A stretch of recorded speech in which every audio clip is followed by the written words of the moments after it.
Le choc, il peut arriver. Vous dites 846 000, et je crois que si on en additionne en plus les chiffres qui aussi avaient débuté avec le mois de mars, on arrive aux millions de chômeurs. Donc là, on est dans quelque chose qui est terriblement violent.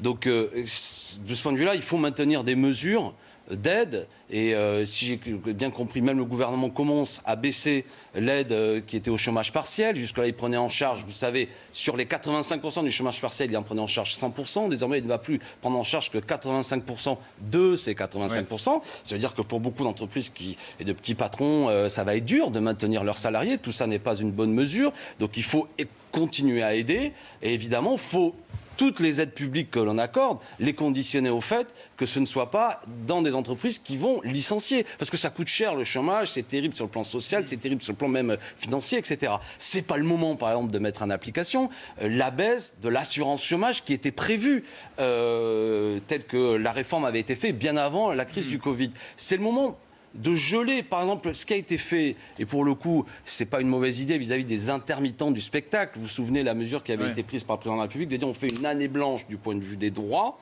Moi, je suis d'avis quand même que tout ce qui est les droits qui étaient jusque-là, qui existaient du point de vue de l'emploi, et notamment, je pense à cette assurance chômage, c'est le moment de faire une année blanche. Si le gouvernement prend ces mesures, c'est qu'il doit estimer qu'elles peuvent être prises. Il faut respecter avec sérieux, je pense notamment en Ile-de-France. C'est pas, vous dites c'est la liberté, mais enfin, il y a quand même beaucoup de gestes qui doivent continuer à être faits, de distance, etc. Je le dis à ceux qui nous écoutent, que personne ne croit que tout recommence comme avant, et c'est tant mieux.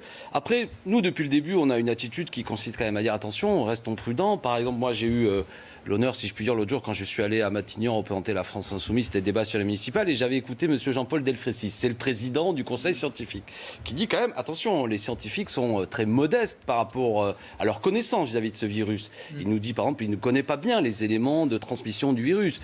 On n'est pas encore autour des effets les 14 jours après la sortie du confinement qui nous permet d'avoir une visibilité complète si le virus a circulé beaucoup plus. Pour l'instant, les éléments sont plutôt bons, mais on est obligé quand même de rester extrêmement prudent. Je rappelle qu'il y a quand même malgré tout beaucoup de restrictions.